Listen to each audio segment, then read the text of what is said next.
menganggap bahwa kita tidak bisa untuk ke masjid, maka itu nanti kita ganti dengan sholat zuhur di rumah. Ya boleh berjamaah kita dengan istri ya, suami mengimami istrinya. Dan statusnya adalah sholat zuhur, bukan sholat Jum'ah di rumah ya. Jadi ini kondisi uzur. Uzur itu artinya sesuatu yang membuat seseorang itu terhalang untuk bisa ke masjid, baik sholat Jumat maupun sholat berjamaah 5 waktu. Dan itu oleh syariat Islam diperbolehkan, misalnya dalam kondisi sakit, dalam kondisi ada wabah, kondisi sangat gelap misalnya karena hujan deras, kondisi sedang menjaga orang sakit, kondisi ketakutan karena ada bahaya, misalnya ada demo atau ada sedang kondisi bahaya, maka ini namanya uzur. Uzur itu artinya halangan-halangan yang membuat kita tidak bisa untuk menunaikan ibadah di masjid. Nah, sehingga untuk bulan Agustus ini kita ya, berdasarkan instruksi wali kota tadi masih bisa untuk menunaikan sholat zuhur di rumah. Dan kita menjadi imam, kemudian istri kita menjadi makmum. Nah, kalau memang kita konsekuen untuk sholat di masjid, ya boleh-boleh saja. Ya, jadi di masjid ini sholatnya adalah sholat Jumat. Itu harus ada khotibnya dan minimal 39 orang makmum. Itu kalau di dalam mazhab Syafi'i yang kita pakai di Indonesia itu 39 makmum, lalu imamnya 1. Termasuk khotib tadi ya. Jadi khotib merangkap imam. Adapun mazhab Maliki di Afrika itu hanya 12 orang saja jumlah makmum. Bahkan mazhab Hanafi ini posisinya hanya 4 orang ya. Mazhab Hanafi itu di Cina, Turki, Afghanistan yang sekarang konflik itu cukup 4 orang. Jadi ini perbedaan-perbedaan mazhab ini tidak ada masalah karena ini masalah yang cabang ya, masalah-masalah tidak terlalu pokok di dalam agama. Yang penting kewajiban sholat Jumat itu semua ulama sepakat ya, tidak ada yang berbeda pendapat tentang hukum sholat Jumat wajib bagi laki-laki yang sudah baligh. Adapun wanita ini dibolehkan Jumatan di masjid, tetapi yang wajib adalah sholat zuhur di rumah saja, itu bagi wanita atau anak-anak yang belum baligh. Oleh karena itu maka ini harus saya jelaskan karena ada beberapa kasus-kasus kemarin seperti di beberapa masjid ternyata ketika sudah berkumpul banyak orang itu ternyata sholat zuhur di masjid berjamaah zuhur. Nah ini tentunya tidak sah ya. Jadi kalau memang konsekuen kita sholat zuhur ya pindah kita ke rumah. Bahkan waktu itu agak lucu dari tim Satgas Covid sempat ada mendatangi ya, masjid setelah sholat Jumatan. Ternyata tim Satgas Covid-nya yang muslim-muslim itu ternyata sholat zuhur ya, sholat zuhur di masjid. Terjadi di distrik Heram ini. Jadi ini kan banyak tidak kita paham gitu. Jadi harus mengerti betul, harus memiliki 2 konsekuensi. Kalau memang berangkat ke masjid ya sholat Jumat. Kalau di rumah ya berarti sholat zuhur dalam keadaan uzur, misalnya sakit atau dalam kondisi seperti ini, nah dibolehkan. Ya kalau misalnya pemerintah sudah menyatakan itu aman, misalnya di Sarmi, ada di sini di Tanah Merah ya, mungkin Bovendigul sana, atau di Timika, kayaknya Timika juga sama dengan kota Jayapura ini. Apalagi di Jogja, Pak Andrianto ini di Jogja ini kayaknya juga masih PPKM, masih level 4 nih. Jadi nampaknya ini sholat di, ya kayak PPKM. Masih jam. Ya, jadi ini namanya keringanan-keringanan di dalam syariat Islam. Jadi syariat Islam itu sangat mudah ya. Tidak ada satu kesulitan ya. Tidak ada satu hal yang berat ya. Jadi ini nanti kalau misalnya ada pertanyaan-pertanyaan terkait ini bisa disampaikan. Kemudian masalah soft berjarak. Jadi soft berjarak ini diperbolehkan ya di dalam syariat Islam, termasuk sudah diakomodir dalam fatwa Majelis Ulama Indonesia nomor 14 tahun 2020 bahwa asal dari merapatkan soft itu adalah hukumnya sunnah ya. Jadi kalau dia rapat softnya itu dia sunnah. berdasarkan hadis Nabi, tarosu. Tarosu itu artinya untuk rapat ya. Lurus itu sawu. Sawu sufakum dia lurus ya, lurus itu. Tapi kalau rapat itu namanya tarosu.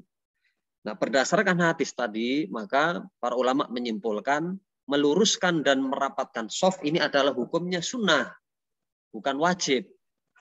Jadi jangan sampai kemudian terprovokasi oleh video-video ada, wah ini buatannya orang Yahudi ini propaganda supaya nanti kita tidak soft, kemudian tidak berjabatan. Kenapa sampai sejauh itu?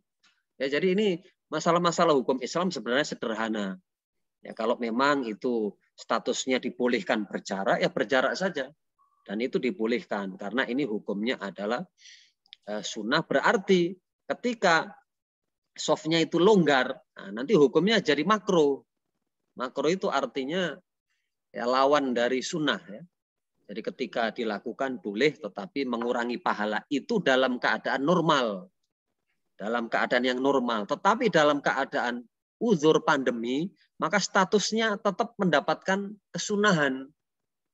Ya, di dalam kitab I'anatul Thalibin itu ya, yang syarahnya Fathul Mu'in dinyatakan pernah terjadi kejadian di Masjidil Haram. Masjidil Haram itu ya sekitar ratusan tahun yang lalu itu kondisi panas ya, panas terik. Lalu softnya itu ta'akhur itu dia longgar, jadi tidak rapat. Ya, li syiddatil hararati fil Masjidil Haram fala karohata. Maka ulama fikih penulis kitab tadi menyatakan kejadian sangat panas di Masjidil Haram sampai 45-50 derajat Celcius itu membolehkan di sana itu untuk dia softnya renggang. Makanya coba kita perhatikan di Masjidil Haram, Masjid Nabawi itu longgar juga softnya itu dia berjarak 1 meter 1 meter. Termasuk tawafnya itu ya. Jadi tawafnya itu juga ada jarak-jarak. Jadi ini yang harus kita pahami, jangan kemudian memaksakan diri akhirnya kemudian kita jadi dilarang-larang gitu. Jadi kenapa itu kita dilarang-larang? Nah, mestinya ikuti saja kalau memang berjarak ya berjarak saja supaya nanti aman dan tidak ada kontroversi dengan pemerintah gitu. Adapun masker ini tetap kita pakai, boleh dalam sujud, boleh dalam ruku, ya karena masker ini hanya sampai hidung ya, sampai hidung saja, sampai hidung. Nah, yang harus dibuka itu dia dahi ini ya, dahi pada saat sujud. Jadi jangan sampai pada saat sujud kita tutupi begini. Nah, ini dia batal sholat kita, kita tutupi begini. Batal ya Mas Agus ya, nah, buka gini. Minimal separuh lah ini. Nah, termasuk anggota sujud itu ada 7 ya, 7. Yaitu dahi 1, kemudian kedua tangan, kedua lutut, dan kedua ujung kaki. Itu 7. Hidung ini hukumnya sunnah. Nah, jika misalnya Pak Sani tadi, Pak Rudi, atau siapa yang lain, Pak Mas Agus, nah ini posisi ya mengenakan hidungnya ke tempat sujud itu hukumnya sunnah. Jadi pada saat kita sujud dua-duanya langsung bersamaan nempel antara jidat dengan hidung. Nah itu kita sudah dapat kesunahan karena menempelkan hidung. Nah itu hukumnya sunnah, tidak wajib ya. Nah, tapi kalau dia mazhab Hambali di Arab Saudi itu dia wajib hidung itu. Nah, oleh karena itu maka sebagai kesimpulan ini masker ini menutupi hidung, nah, sehingga tetap kita hukumnya adalah sah ya, hukumnya adalah sah. Untuk ibu-ibu ya, ada Bu Suri J, ada Mbak Vin dan lain-lain ini. Harus kita perhatikan Bu Suri J kan.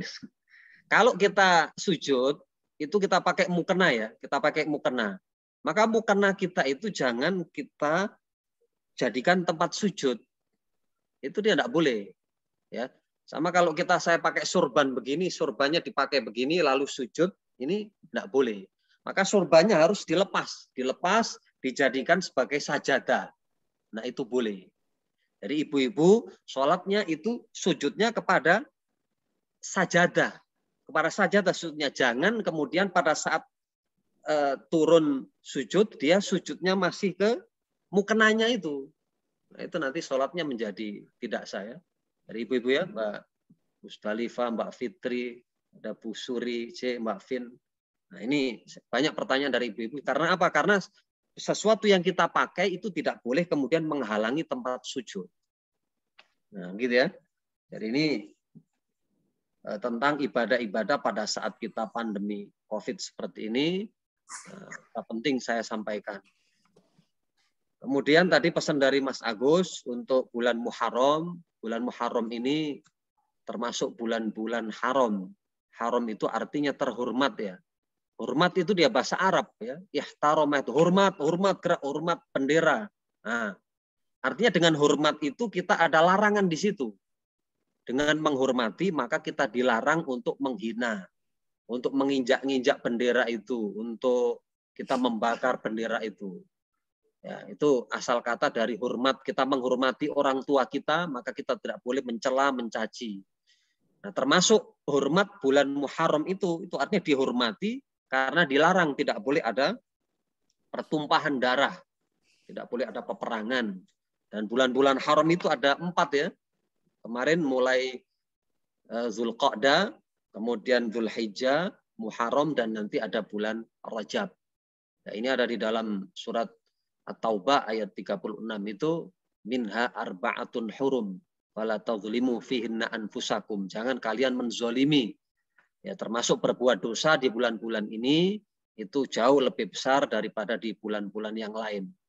Jadi setelah bulan Ramadan itu ada 4 bulan yang Allah muliakan ya, termasuk ini Muharram, Zulqa'dah, Dzulhijjah, dan bulan Rajab. Nah itu ya.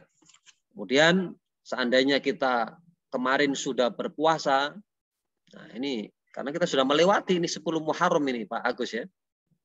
Nah, mestinya kemarin kita sempatkan untuk puasa, itu bisa menghapus dosa-dosa selama 1 tahun. Itu hari Kamis kemarin. Nah, yukaffiru as-sanatal madiyah. Puasa tanggal 10. 10 itu bahasa Arabnya ashrun. Ashrun menjadi Asyura. Nah itu. Kalau 1 itu Ahad, hari Ahad. 2 Itsnain, jadi hari Senin. 3 Tsalatsah, jadi hari Selasa. 4 itu Arba'ah, jadi hari Rabu. Khamsah itu jadi hari Kamis. 5. Kemudian Jumat ini artinya berkumpul ya. Sabat itu hari libur. Tidak boleh ada aktivitas ya, kecuali hanya di masjid saja. Itu orang-orang Bani Israel dulu. Nah, ini istilah-istilah dari bahasa Arab semua ya. Jadi angka-angka nama-nama hari ini termasuk hari-hari itu kita mengadopsi dari bahasa Arab semua gitu ya. Dimulai hari Ahad, Senin, Selasa, Rabu, Kamis, ya, itu Jumat juga dari bahasa Arab. Nah, karena itu maka kalau kita sudah puasa kemarin tanggal 10 Muharram, ini alhamdulillah dosa-dosa kita, dosa-dosa yang kecil ya.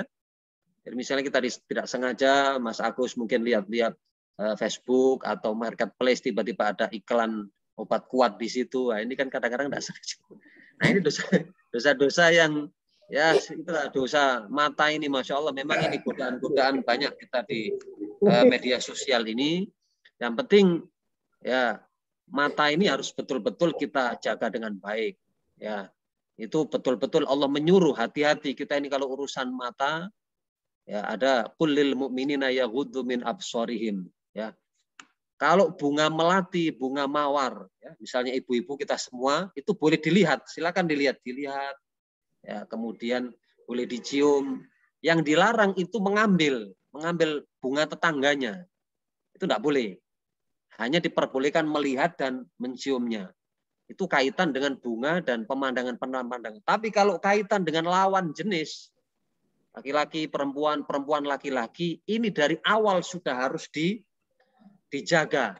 Tidak boleh sama sekali untuk dilihat ya, karena itu bisa mengakibatkan hal-hal yang ya tadi mendekati perbuatan zina ya. Jadi dari ini harus saya sampaikan karena rata-rata yang jutaan viewersnya itu di YouTube itu rata-rata yang mengekspos ya aurat perempuan, kadang-kadang di covernya itu Masya Allah ya luar biasa ini. Jadi ini tantangan kita. Jangan sekali-kali bermain kalau urusan perempuan urusan laki-laki sudah harus kemudian wala taqrabu. Jangan sekali-kali kita mendekati.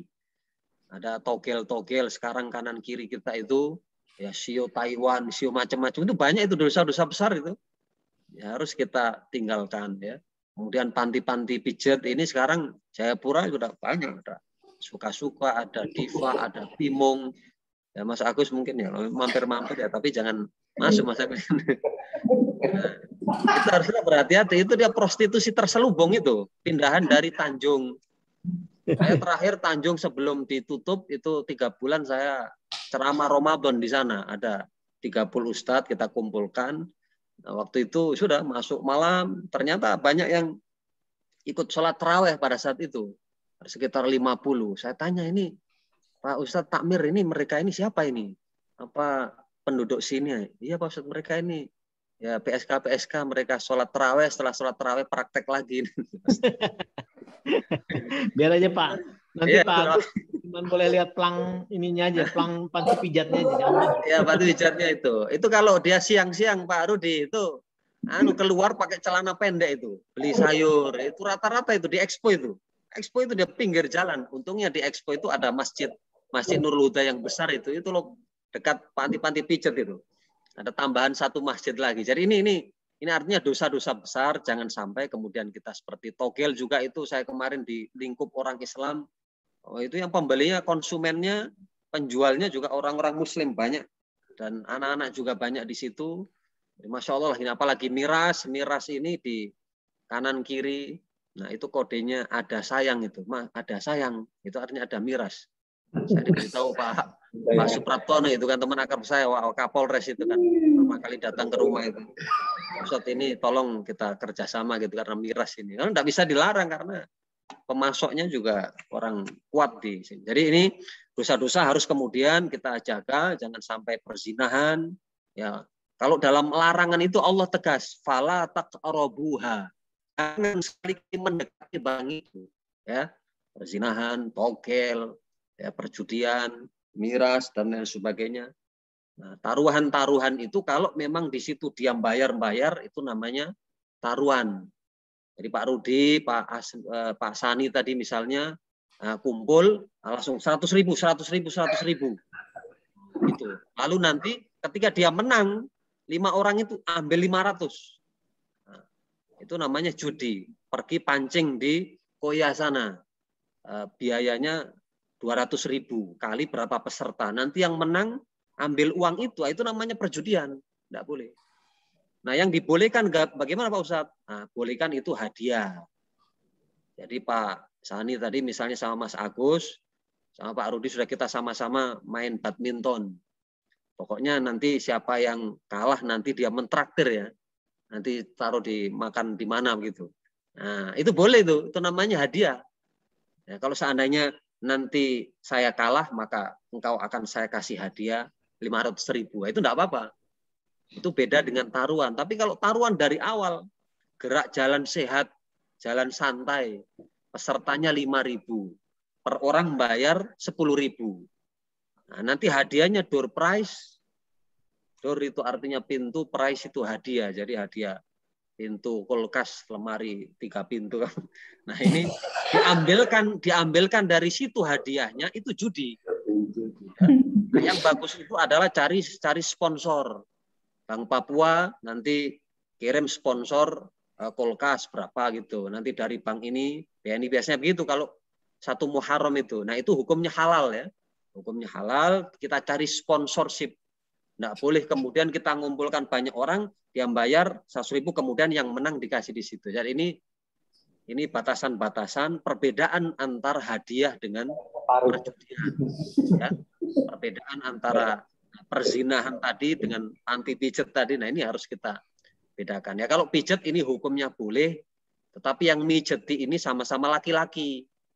Nah, jadi jangan Mas Agus kemudian pijatnya masih 20 tahun baru ini. Atau mungkin ibu-ibu boleh tapi usianya sudah 60 tahun ke atas lah itu. Tua-tua itu. Ini ya. Tapi Pak Ustadz, kalau yang mijitnya udah 55 tahun ke atas kayak Donna Harun kan susah juga. Nah ini itu sama dengan Titik Puspa kan ini sudah 70 tahun tapi masih ya, Titik Puspa, Donna Harun dan lain-lain ini. Desi Ratnasari. Saya paham karena saya pernah ke rumah itu. Waktu di Jakarta saya 3 tahun itu Desi Ratnasari itu pas Ada akikoh anaknya itu saya datang ke rumah itu di Jakarta Selatan. Nah ini ya, jadi sudah 10:30 ini. Jadi tadi bulan Muharram itu artinya bulan yang dihormati. Jangan sampai kita berbuat dosa di situ, ya, karena ini termasuk bulan-bulan yang dihormati. Jadi Muharram dilarang. Cuma orang Jawa itu biasanya malah yang dilarang itu pernikahan, tidak boleh kawin ya. Pak Andrianto di Jogja ini. Nah ini asal muasalnya tanggal 10 Muharram itu ada peristiwa besar, itu pembantaian cucu Rasulullah Shallallahu Alaihi Wasallam namanya Husain ya, Husain bin Ali. Jadi Rasulullah itu punya anak 6 ya dari ibunda Khadijah. Semua wafat di masa-masa kecil ya. Abdullah, Zainab, Ruqayyah, Ummi Kulsum, Qasim. Hanya tersisa satu yaitu Fatimah. Fatimah Az-Zahra. Nah, Fatimah ini sempat menikah dengan Ali bin Abi Thalib, lalu mempunyai anak Hasan dan Husain.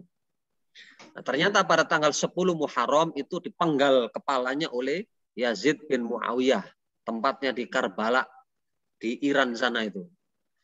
Nah, sehingga orang-orang Syiah akhirnya kalau tanggal 10 Muharram mereka menyayat-nyayat kulitnya, kemudian dilukai. Nah, itu biasa 10 Muharram. Nah, itu Syiah ya. Syiah itu Muslim tetapi menyimpang ya. Dia banyak mencaci maki sahabat-sahabat Abu Bakar, Umar, Utsman.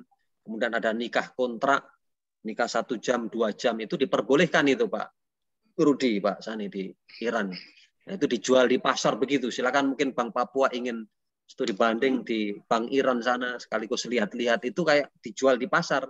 Nanti ambil satu Pak Rudi, nanti saya nikahi engkau 1 jam, ada mas kawinnya.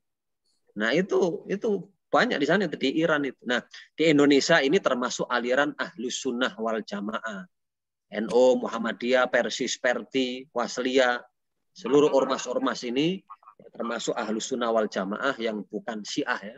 Itu namanya Sunni.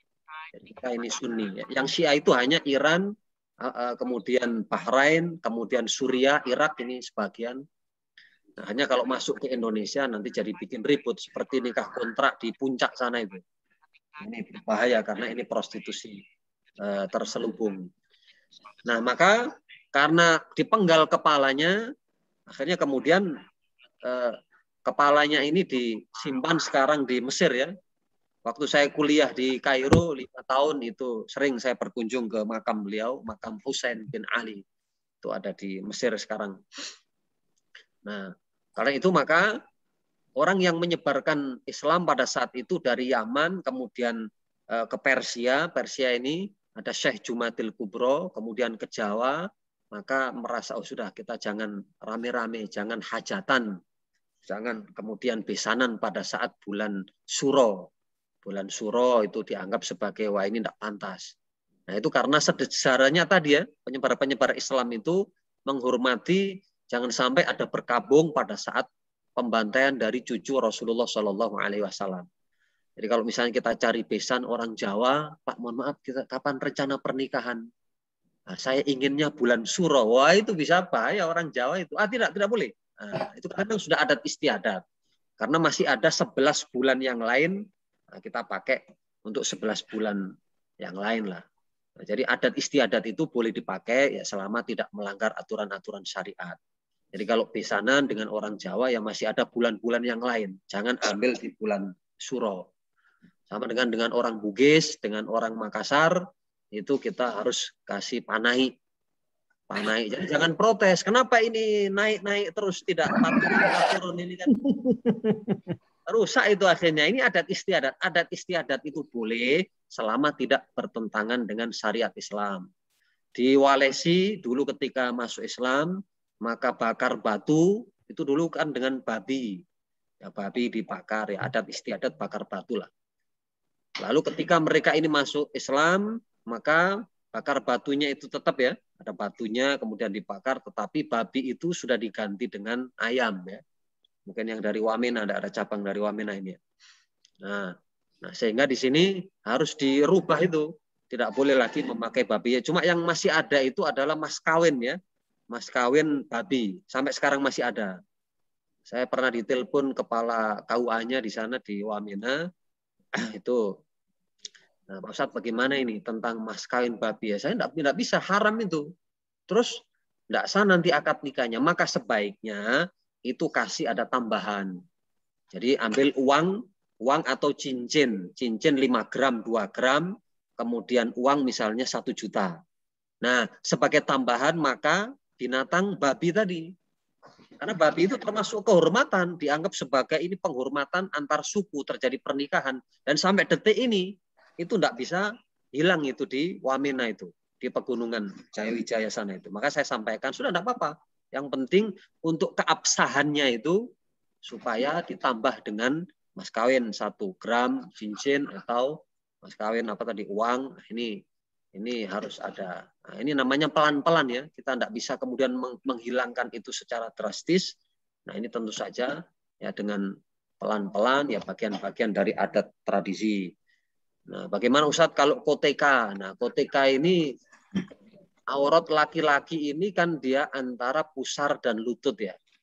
Pusar dan lutut kita itu harus ditutup laki-laki ini. Dan itu mazhab Syafi'i. Nah, makanya kalau kita pakai celana pendek itu haram menurut mazhab Syafi'i itu. Nah, bagaimana dengan atlet-atlet misalnya pemain sepak bola? Nah, pemain sepak bola atlet PON ini dia pakai celana pendek. Jangan sampai kemudian, mohon maaf saya muslim Pak, izin Bapak pelatih, izinkan saya atlet sepak bola pakai celana panjang. Oh, itu bisa dicoret dari pemain sepak bola itu.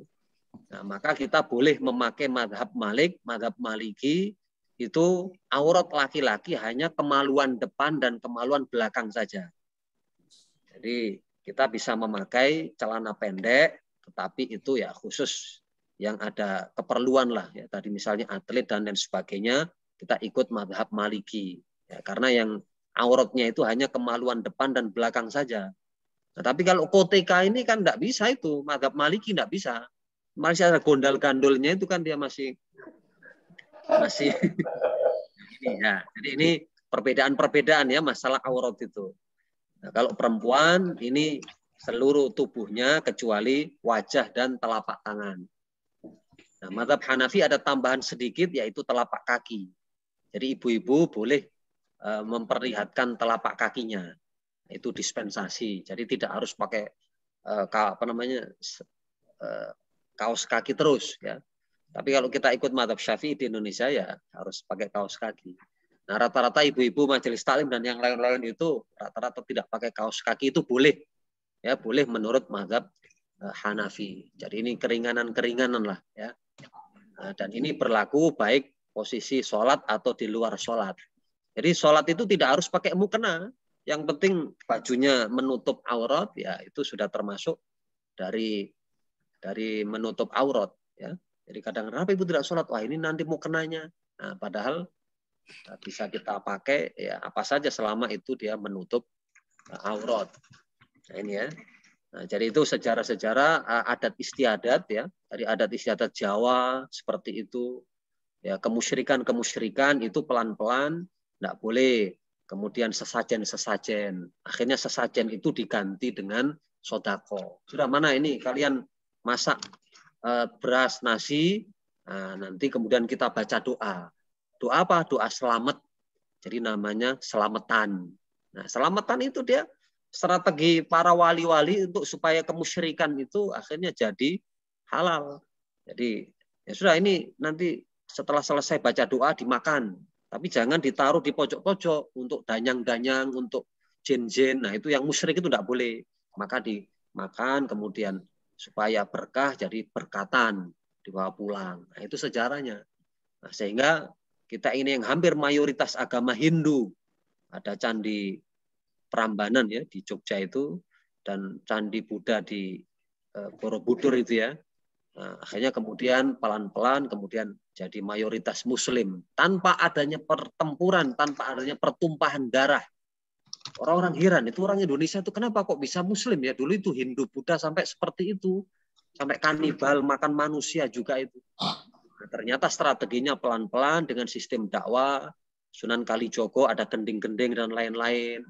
Nah, mereka kemudian Sunan saya ingin mendengarkan itu apa kidung-kidung apa itu yang nyanyian-nyanyian yang Jawa itu. Sudah, ini ada syaratnya. Satu, baca syahadat dulu. Akhirnya kemudian agama Hindu masuk baca syahadat. Ada jimat kalimosodo itu. Kalimosodo itu kalimat ya asyhadu alla ilaha illallah syahadatain. Makanya di Jogja ada sekaten ya Pak Adrianto ya. Ada sekaten itu syahadatain. Jadi luar biasa ini strategi bagaimana Islam itu tersebar dengan begitu damainya di Indonesia. Adapun di Papua ini tadi di Walesi sudah ada pegunungan, ya kemudian saudara-saudara kita dulu di Fakfak, Kaimana, Bintuni ini yang alhamdulillah sudah Islam ya. Di Papua ini sementara masih perantau saja ya. Jadi perantau, nah, tetap kita harus juga menjaga toleransi keberagaman. Nah, ini sudah ada fatwa-fatwa masalah toleransi beragama ini. Jadi masalah ucapan selamat Natal itu kemarin juga masih perdebatan di antara ulama, sebagian membolehkan ucapan selamat Natal itu, sebagian melarang. Nah, ini jadi tergantung kita lah. Kalau masih ulama berbeda pendapat ini ya kita silakan milih yang mana ya itu. Bagi mungkin pejabat-pejabat tinggi, nah, itu bolehlah mengucapkan. Tapi kalau kita orang-orang biasa ya enggak usah. Ya, memang ini terjadi perbedaan pendapat masalah ucapan selamat Natal. Berkunjung pada saat hari raya kanan kiri ya berkunjung saja. Ya, saya punya tetangga kanan kiri itu 25 Desember 26 itu ya kita berkunjung ya ke rumahnya ya enggak ada masalah itu. Nah, terus makan hidangannya bagaimana Pak Ustadz? Kalau ada minuman biasa atau makanan kering-kering kue ya dimakan saja. Nah, tiba-tiba ada bakso di situ. Wah, ini bakso bagaimana Pak Ustadz? Nah, mohon maaf ini baksonya bakso daging sapi. Nah, itu makan saja. Bakso daging sapi. Nah, bagaimana kalau ininya tempat mangkoknya itu? Jangan-jangan ada B2 kemudian RW. Nah, ini kan najis-najis mughallah tuh. Nah, maka ini masalah najis anjing ini juga kita masih terbagi menjadi 3 pendapat. Ya, mazhab Syafi'i ini memang agak tegas masalah anjing ini. Ya, seluruh badannya, baik itu liurnya, baik itu kulitnya, semuanya adalah najis mughalladh. Harus dicuci 7 kali, kemudian sekali dicampur dengan tanah. Nah, kalau mengikuti mazhab Hanafi itu liurnya saja yang najis, tubuhnya tidak. Kalau mengikuti mazhab Maliki itu lebih longgar lagi. Ya, liurnya itu tidak najis kecuali hanya dia menjilat. Menjilat di bejana, ketika dia menjilat maka itu baru najis. Tapi kalau hanya netes-netes itu tidak najis. Nah, karena itu ya kita sesuaikan kondisi kita di Papua ini kan minoritas. Kalau misalnya tetangga kanan kiri banyak anjing, ya Mas Agus jangan dilempari sampai mati. Ini dasar binatang najis biar mati, biar diracun. Nah, jangan begitu. Nah, sesuaikan saja kalau kita berat ya ambil pendapat mazhab Hanafi yang najis itu hanya liur saja. Kalau di Eropa, Italia, kemudian di Eropa itu rata-rata memakai mazhab Malik. Karena mereka itu ada musim dingin, salju, bulan Desember, Januari, itu angkutan transportasi kalau di Eropa itu hanya dia pakai anjing itu. Ada momski ya, ada Alaskan momski. Jadi karena tertutup oleh salju, jalan-jalan itu, tidak bisa itu masuk untuk mobil, macam-macam itu tidak bisa. Maka biasanya ada kereta, lalu didorong oleh 2 ekor anjing. Nah, anjing ini kan netes-netes. Nah, ternyata mereka memakai mazhab Malik, bahwasanya tetesan anjing ini tidak najis, yang najis itu hanya air liurnya saja. Hanya jilatannya ya, hanya jilatannya saja. Jadi ini perbedaan-perbedaan mazhab ini jangan membuat kita bingung, tidak. Nah, justru ini membuat Islam itu bisa tersebar dari ke ujung, dari Maroko paling barat sampai Merauke paling timur. Nah, ini perbedaan-perbedaan ini menjadi rahmat ya. Ya, tetapi harus kita garis bawahi hal-hal yang bersifat pokok. Pokok itu artinya dasar-dasar agama, ulama sepakat, maka tidak boleh ada perbedaan pendapat. Contoh sholat itu menghadap ke kiblat. Tidak boleh kita rubah, kalau begitu kita menghadap ke Candi Prambanan, boleh. Nah, itu dia sudah aliran sesat. Subuh misalnya 2 rakaat, kita ganti jadi 4. Karena masih sehat. Nah, tidak bisa.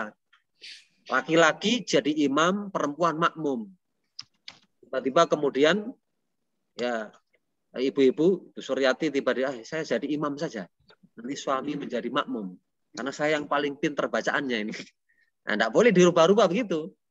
Karena sudah imamnya itu laki-laki, perempuan. Nah, ar-rijalu qawwamuna 'alan nisa, laki-laki itu pemimpin bagi perempuan. Tidak boleh dirubah-rubah. Saya gaji saya di Bank Papua ini, saya ini direktur ini. Lebih besar daripada gaji suami saya. Biar suami saya yang ikut saya yang menjadi pemimpin. Karena saya sebagai perempuan ini, wanita karir, gaji saya. Itu tidak boleh. Itu aliran feminisme. Hukumnya haram di dalam Islamnya.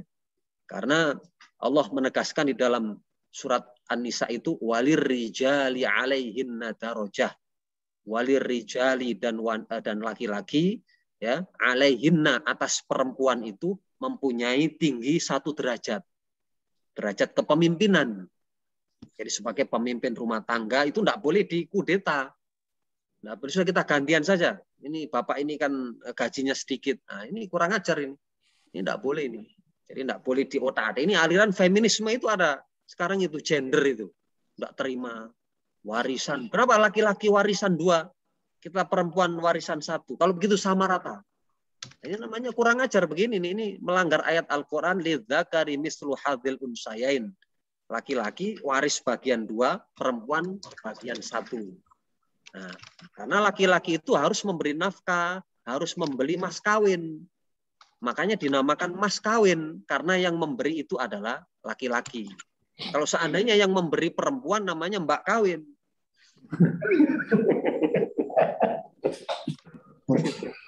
Nah ini, Ustadz bisa tidak itu sama rata? Bisa. Tekniknya, strateginya itu harus ada strategi. Nah, dibagi dulu.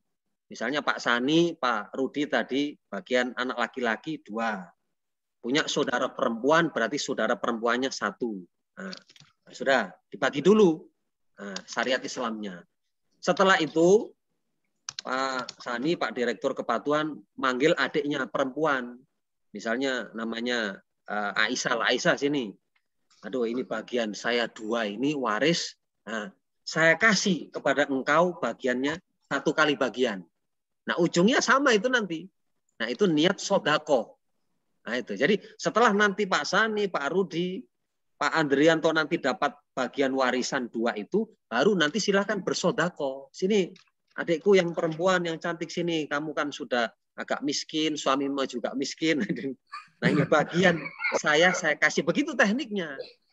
Jangan bikin aturan baru warisan sama rata. Itu agama Islam kenapa membeda-bedakan? Ini aturan syariat ini, aturan agama Allah ini. Nah, jadi itu tekniknya supaya tidak kita melanggar aturan-aturan syariat khusus dalam pembahasan warisan. Dan kalau sudah bapaknya meninggal, segera dibagi. Jangan kemudian ditunda-tunda kasus-kasus itu nanti. Yang ibunya kan masih ada. Baru ibunya tadi itu dia langsung ngomong, anak-anakku, pokoknya selama ibu masih hidup, kalian jangan ngotak-ngatik harta warisan. Akhirnya anaknya tidak berani. Itu namanya ibu kurang ajar begitu itu. Ya. Mestinya kalau suaminya sudah meninggal, istri itu hanya dapat bagian berapa? 1/8. Kalau dia punya anak. Kalau dia tidak punya anak, 1/4. Nah, sisanya dikasihkan kepada anak-anaknya tadi. Yang 7/8 tadi kasih ke anaknya. Nah, ini nak, bagian ibu hanya 1/8, engkau bagian. Nah, itu harus sudah dibagi. Ya, tidak perlu dijual dulu. Caranya pada saat misalnya hari ke-7 baca doa, misalnya habis baca doa langsung kumpulkan anak-anaknya. Nah, ini ibu, kalian semuanya 7 ya. Nah, ini semuanya hartanya bapak semua. Ini yang bapakmu ini taruhlah 10 miliar. Nah, ibu hanya dapat bagian 1/8. Kalikan saja nanti sekian. Nah, 7/8 untuk anak laki-laki 2 kali, anak perempuan 1 kali. Gampang hitungnya itu, apalagi akuntan-akuntan dari Bank Papua ini kan cepat kalau hitung-hitung seperti itu. Nah, setelah dibagi itu, nanti dikasih ini nanti surat materai. Nah, materai langsung dibawa masing-masing. Sudah ini. Ya, kalau kalian ingin nanti balik nama, ya silakan ke notaris. Nah itu harus jelas dulu. Jadi pada saat 1-2 hari setelah bapaknya meninggal, maka dibagikan itu, ya, pakai materai, pakai tulisan tangan itu. Oh ini saya dapat bagian sekian materai. Nah, sudah nanti pulang sendiri-sendiri. Nah sekarang itu faktanya tidak, ditunda, akhirnya kemudian ribut kanan kiri sehingga menjadi ya itulah, menjadi perebutan konflik di antara keluarga kita. Jadi harus kita berhati-hati kalau orang tuanya tadi, istri tadi menahan-nahan, itu namanya memakan harta anak yatim, ya. Jangan kemudian gara-gara dia masih hidup ternyata si ibu ini akhirnya menahan hak dari anak-anaknya. Ini sama dengan memakan harta warisan. Nah inilah jadi praktek-praktek yang terjadi di tengah-tengah masyarakat kita yang perlu saya sampaikan, ya, supaya hukum-hukum Islam ini jangan sampai dibulak-balik, halal jadi haram, haram jadi halal. Kalau sesuatu itu sudah prinsip, maka kalau kita mengingkarinya berarti kita hukumnya murtad.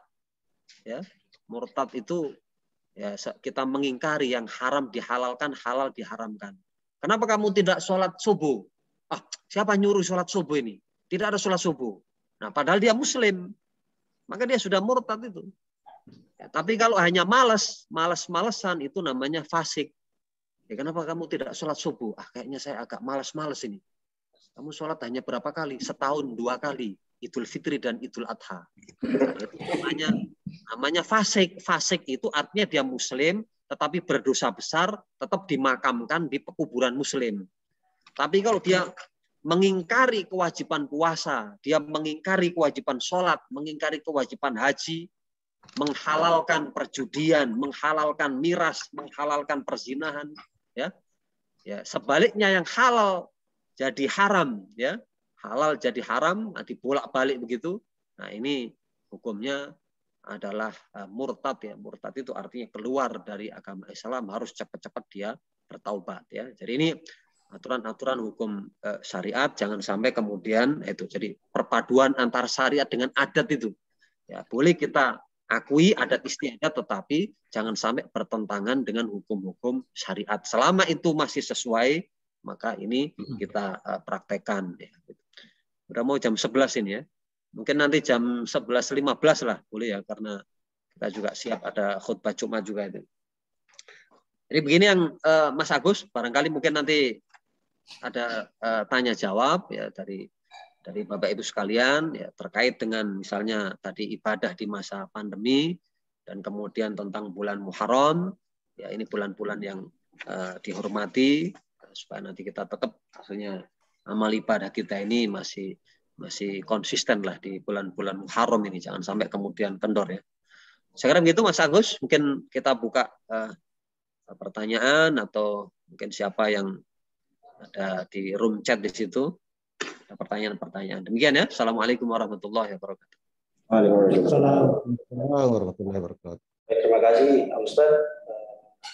Bapak Ibu, kita buka 2 pertanyaan berhubung waktu. Mungkin Bapak Ibu dan para jamaah sekalian Majelis Taklim Bank Papua, ya, ada hal-hal yang ingin ditanyakan terkait materi yang disampaikan oleh Ustaz. Saya persilahkan.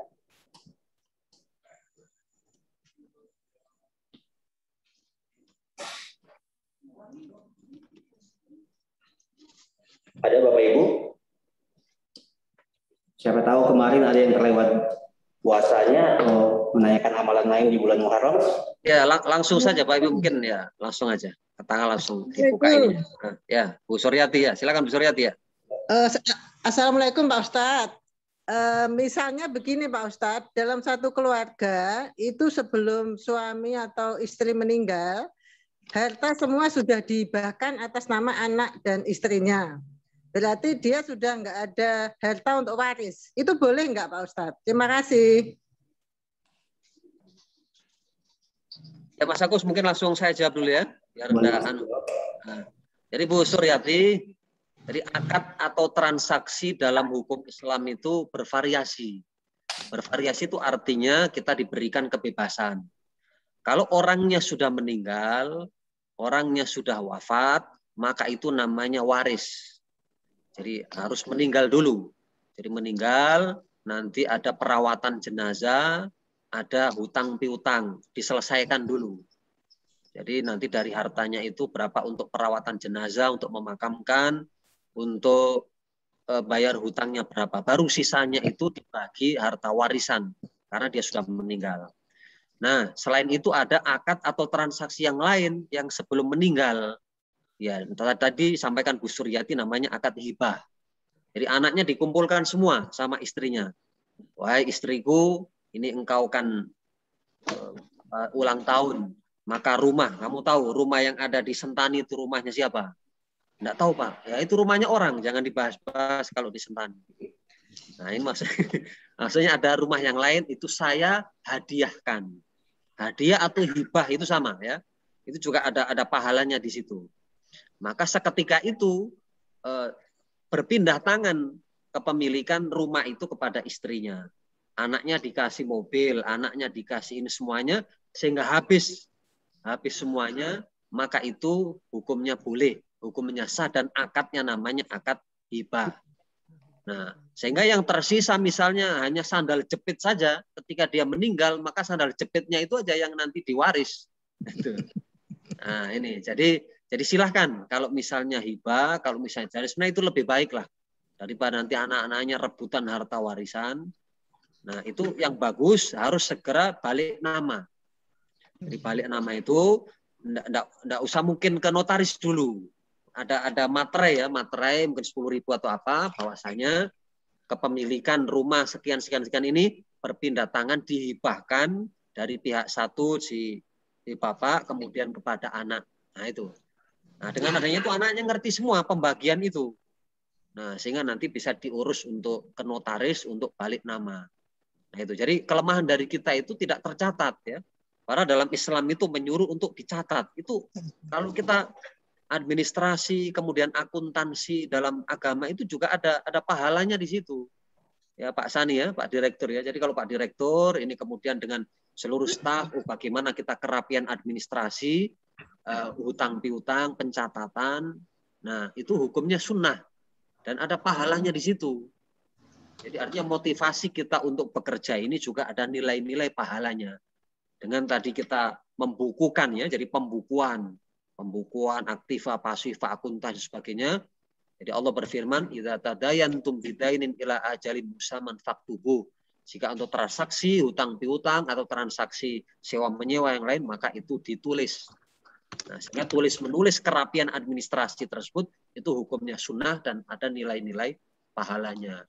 Sudah dijelaskan di dalam Al-Qur'an, dzalika adna alla tartabu, supaya tidak ada keraguan-raguan. Kalau hanya lisan saja, nah itu engkau saya kasih ini, saya kasih ini. Nah, setelah dia meninggal, do mana buktinya? Nah, akhirnya tidak ada bukti. Nah, itu.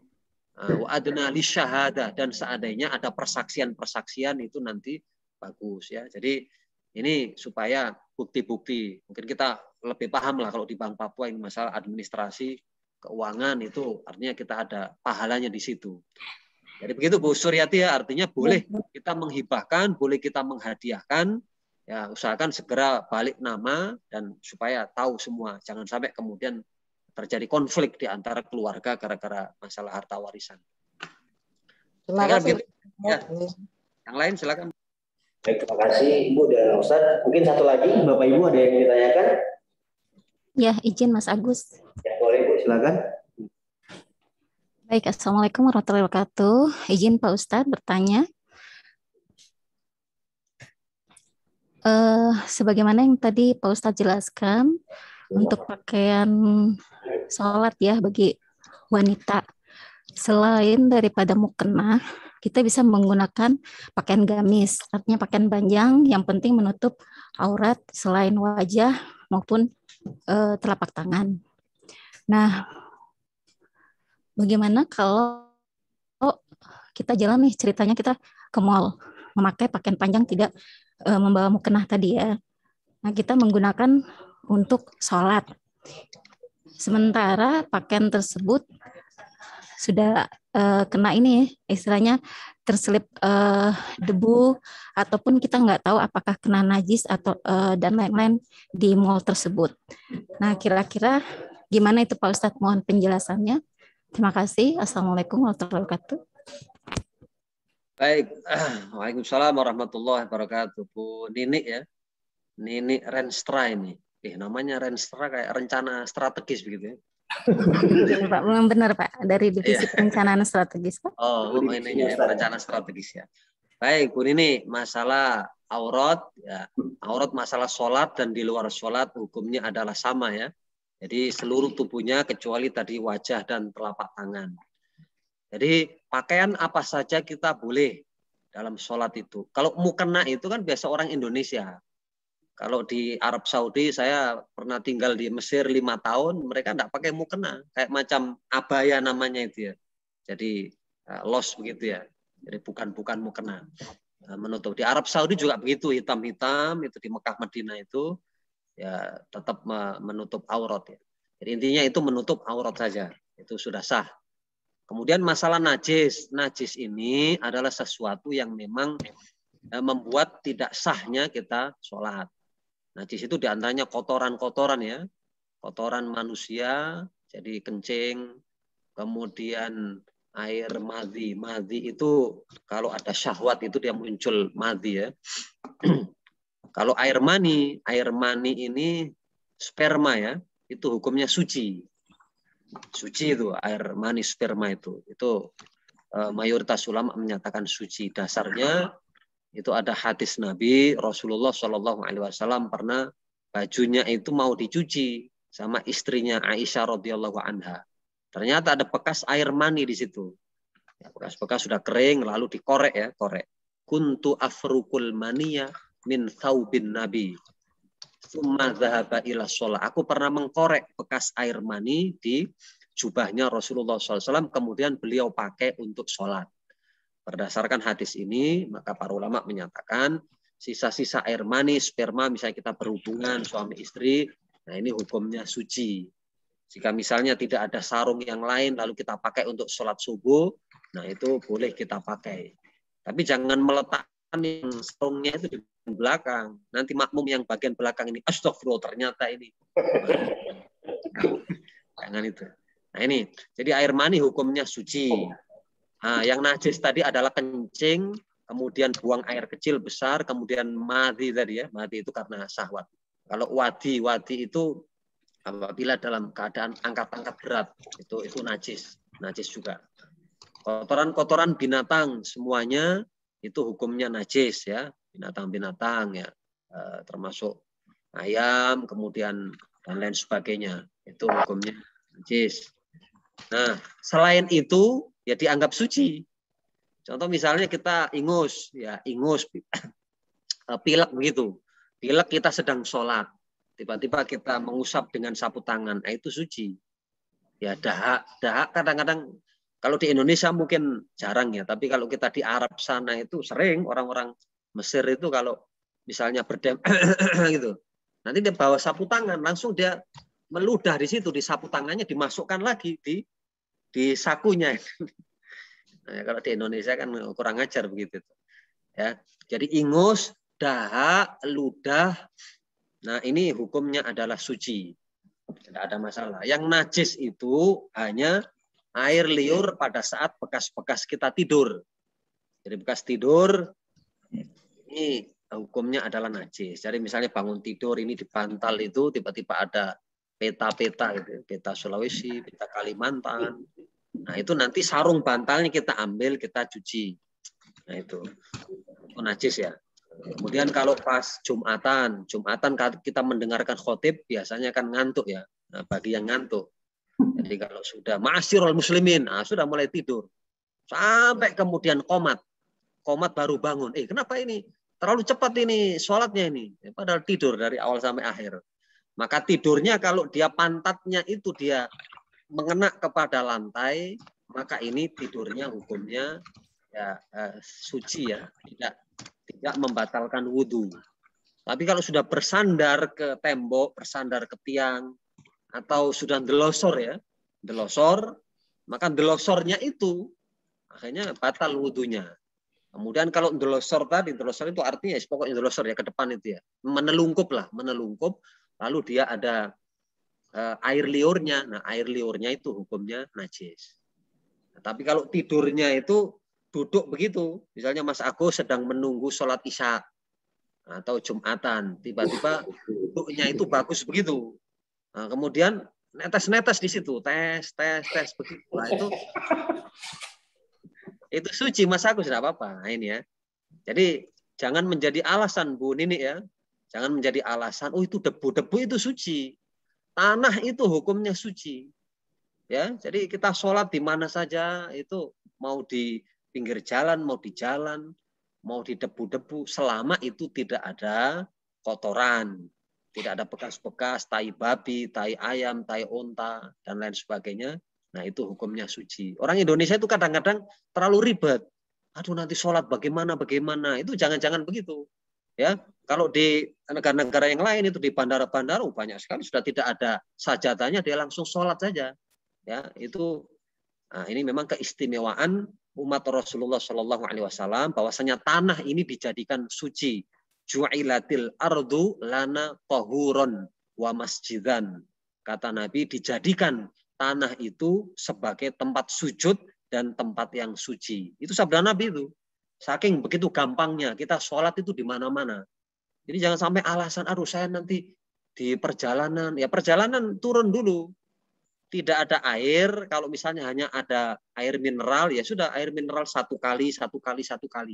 Karena basuhan yang wajib itu adalah 1 kali. Yang disunahkan kan 3 kali. Ya. Kalau misalnya tidak ada air sama sekali, sudah mencari sana sini, ya tinggal tayamum saja. Tayamum itu tanah, langsung kita kemudian langsung 1 kali di wajah, 1 kali sampai telapak tangan. Sebagian pendapat Imam Syafi'i sampai siku. Nah ini kita lakukan. Termasuk dalam kondisi sakit.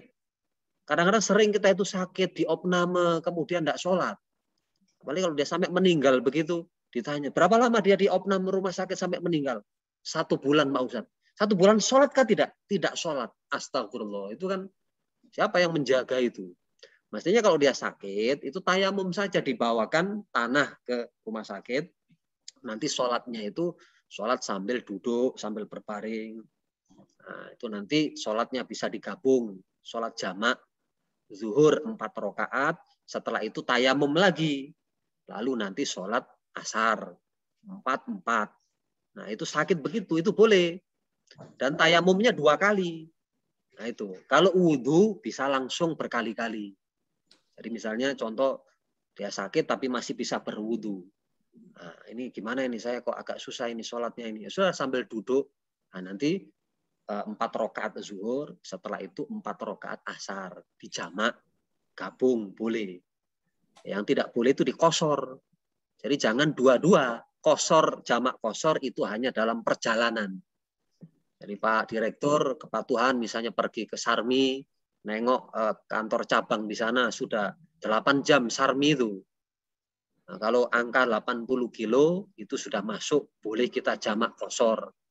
Jadi zuhurnya 2, nanti asarnya 2. Maghrib 3, isya 2. Kalau subuh tidak boleh dijamak dengan sholat duha. Tidak boleh. Usolli fardul subhi jamak sholat duha. Tidak boleh gitu. Nah, jadi ini artinya keringanan-keringanan. Jangan sampai kemudian kita meninggalkan sholat. Tapi sholat di mana saja dalam kondisi apapun. Selama itu dia sadar. Masih belum koma ya. Nah, itu tetap kita kewajiban sholat. Meskipun dengan hanya isyarat saja itu. Nah, bisa tayamum. Kalau bisa dijamak. Nah itu dijamak. Ya itu. Nah, itu dalam keadaan tertentu itu dijamak. Misalnya dokter mengoperasi pasien, operasi sesar misalnya. Kadang-kadang antri itu operasi sesar itu. Ibu-ibu kan banyak sekarang itu malas melahirkan normal itu. Rata-rata sesar. Makanya anaknya sesario laki-laki, kalau perempuan sesariana. Banyak saya saksikan itu jam 4 sore. Nah, itu nanti jam 4 sampai 4 jam 8. Berarti maghribnya lewat itu. Bagaimana ibu dokter yang muslim, Pak dokter muslim? Mohon maaf saya izin dulu. Saya mau sholat dulu. Itu nanti guntingnya ketinggalan di perut. Sudah jalan saja. Nanti sholatnya sholat di jamak. Nah, begitu. Dalam keadaan yang betul-betul kita tidak bisa. Itu. Tapi jangan dikosor. Kalau kosor 2 rakaat itu khusus dalam perjalanan. Jadi itu begitu mudahnya sebenarnya kita itu melakukan sholat, jangan sampai gara-gara debu, jangan sampai gara-gara tanah, kemudian kita ini. Bahkan misalnya tidak dicuci 1 bulan pun itu tetap masih bisa dipakai. Ya itu selama tidak ada najis. Ya, tapi jangan dipakai untuk sholat berjamaah. Maksudnya tidak dicuci 1 bulan, kanan kiri pingsan semua. Iya izin Pak Ustadz, artinya yang tadi itu kita jalan itu kita harus memastikan bahwa yang kita lewati memang nggak ada najisnya. Nah, artinya tadi saya tanyakan itu karena dikhawatirkan mungkin kita tak tahu nih pas kita lewat ternyata memang ada najis. Nah, berarti kan memang kalau kita memang kena najis berarti nggak bisa dipakai kan baju tersebut untuk gunakan sholat. Ya, keraguan-raguan itu tidak bisa menjadi hukum, Mbak Nini ya. Jadi ada kaidah di dalam hukum Islam itu al-aslu baqa'u makana ala makana. Al-aslu yang asal itu adalah tetapnya sesuatu yang asalnya. Jadi tidak terpengaruh. Ya, gitu. Jadi ada kaidah lagi al-yaqinu la yuzalu bisyakki. Keyakinan itu tidak bisa terpengaruh dengan adanya keraguan-raguan. Jadi kalau ragu-ragu, sholat misalnya, saya tadi kentut kah tidak ini? Nah, kentut kah tidak? Maka kata Nabi, fala yakhrujanna minal masjid, jangan keluar dari masjid, ya diam saja sampai ada 2 hal, ya hatta yasma'a sautan, sampai mendengarkan suara. Kalau ada suara, nah sudah mundur batal. Atau tidak ada suara sepi, tapi kanan kiri pingsan semua karena baunya ini. Nah, berarti sudah batal itu. Tapi kalau dia hanya ragu, kok saya tidak ada bau, tidak ada suara, itu lanjut. Ya, itu ditahan saja kentutnya itu. Kalau hanya rokaat 1 kan bubar, tidak apa-apa. Tapi ini rokaat ketiga. Rokaat ketiga Isya zuhur. Nah, rokaat ketiga. Ditahan kan ini nanggung sekali. Wah ini rokaat ketiga ini. Maka ditahan. Menahan itu hukumnya makruh. Tapi jangan sampai kemudian bergerak menahan begini. Jangan begitu ya. Jadi nanti pada saat sudah salam, sudah assalamualaikum. Kum saja itu sudah cukup ke kanan. Baru kemudian kita kentut, kita buang angin. Itu. Karena salam yang wajib itu salam yang ke kanan. Salam yang ke kiri hukumnya adalah sunnah. Batas minimal assalamualaikum. Kum saja sudah cukup. Ya, sunnahnya itu anjurannya warahmatullah. Tapi kalau untuk sholat jenazah, sholat ada mayit, maka kan takbir 4 kali. Takbir 4 kali. Setelah itu salam assalamualaikum warahmatullahi wabarakatuh. Assalamualaikum warahmatullahi wabarakatuh. Jadi ada tambahan wabarakatuh kalau untuk sholat jenazah. Tapi kalau untuk sholat biasa cukup assalamualaikum warahmatullahi. Assalamualaikum saja itu sudah cukup. Jadi nanti ya misalnya tadi kentut atau apa itu boleh batasannya sampai salam ke kanan saja. Jadi artinya keraguan-raguan itu Bu Nini itu jangan menjadi alasan. Yang penting di awalnya itu suci itu mukena tadi. Mukena tadi ini suci berarti ketika keraguan-raguan berarti kembali kepada suci. Ya, tapi kalau di awalnya sudah najis, kemarin ini sudah terkena ini kotoran, terkena kencing anak saya. Ya, kemarin misalnya hari Kamis kemarin sudah tahu Bu Nini bahwasanya itu adalah kena kencing anaknya. Lalu kemudian hari ini ragu-ragu, itu kembali ke asalnya tadi, kembali ke najis. Tapi kalau kemarin itu suci, sekarang ragu-ragu, maka berarti kembali ke suci. Itu kaidahnya al-aslu baqa'u makana ala makana. Sesuatu itu kembali yang asalnya. Al-yaqinu la yuzalu bisyaki. Keyakinan tidak bisa dihilangkan dengan keraguan-raguan. Kemudian terakhir kalau misalnya itu najis-najis sedikit, itu najis-najis dimaafkan. Najis tetapi dimaafkan. Contohnya adalah misalnya darah ya. Darah sedikit ya. Sedikit itu minimal segini ya. Nah, kita sholat. Lalu sakit bisulan begitu. Pada saat duduk ini bisul meletus. Lalu kemudian tangannya diletakkan. Kalau masih sedikit, ya sudah sholatnya lanjut. Tapi kalau bisulnya kemudian langsung 1 tangan begini, ya sudah itu. Batal itu. Jadi kalau hanya darah sedikit, ya itu hukumnya najis dimaafkan.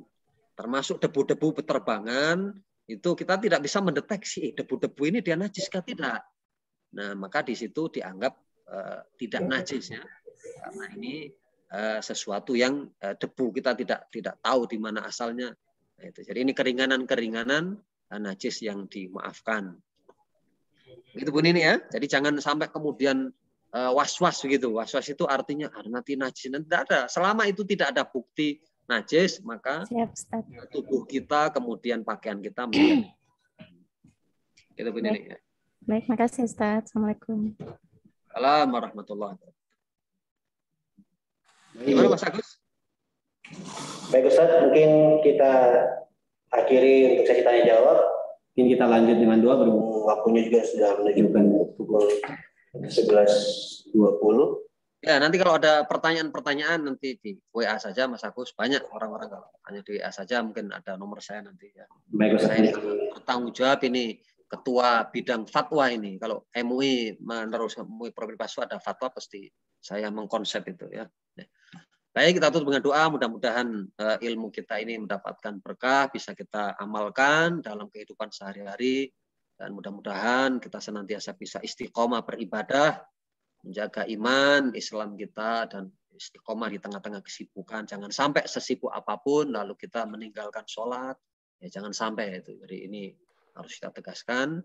Ya, harus kita jaga sholat kita. Yaitu jangan sampai lalai gara-gara pekerjaan, gara-gara kesibukan ya.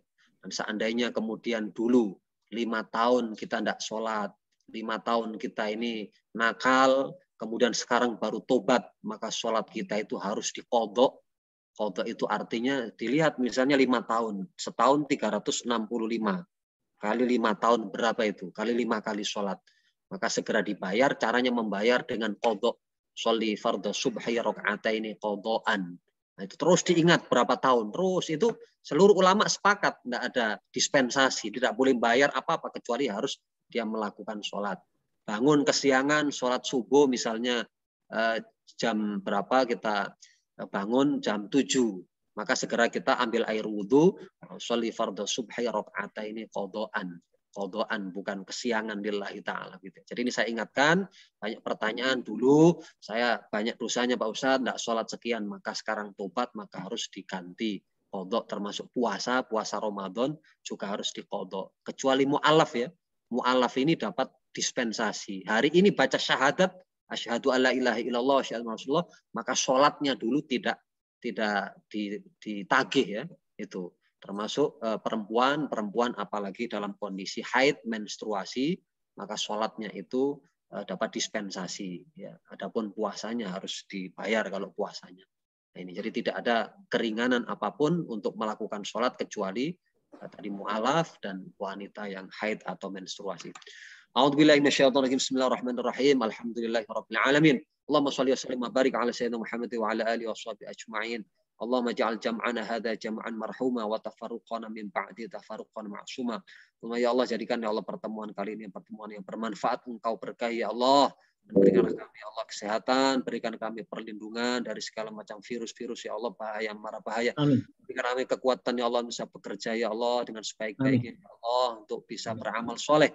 Dan berikanlah kami kekuatan untuk bisa beribadah dengan sebaik-baiknya ya Allah. Limpahkanlah kami rezeki, umur yang berkah, anak-anak yang soleh-soleh ya Allah. Dan selamatkanlah kami ya Allah dari segala fitnah, mara bahaya dan siksaan dunia dan akhirat ya Allah.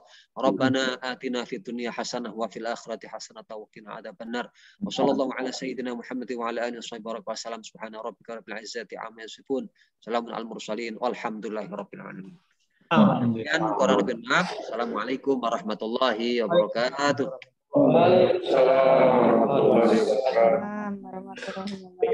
Para jamaah sekalian, demikianlah tadi kita telah melaksanakan pengajian rutin bulanan kita. Kami atas nama panitia mengucapkan terima kasih pada Ustaz Dr. Muhammad Wahid LC atas waktunya pada siang hari ini. Semoga yang disampaikan oleh beliau dapat bermanfaat bagi kita semua. Kami juga mengucapkan terima kasih kepada Bapak Direktur Kepatuhan dan Bapak Direktur Keuangan serta Bapak Ibu Majelis Ta'lim Bank Papua yang telah berkenan hadir pada kesempatan kali ini. Kami mohon maaf apabila ada kekurangan dalam penyampaian kita pada pagi hingga siang ini. Insya Allah kita akan bertemu lagi di pengajian Zoom kita pada bulan depan. Untuk menutup pengajian kita pada siang hari ini. Marilah kita tutup dengan doa kafaratul majelis. Subhanakallahumma wa bihamdika asyhadu an la ilaha illa anta wa atubu ilaik. Kami atas nama panitia mengucapkan terima kasih. Bila taufiq wal hidayah. Wassalamualaikum warahmatullahi wabarakatuh. Waalaikumsalam warahmatullahi wabarakatuh. Baik, Pak. Ya, Terima kasih, Ustaz. Ya, mari. Kita cabut.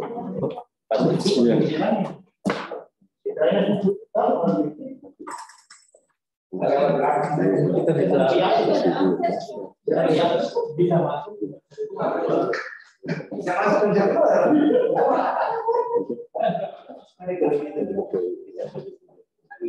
Pakai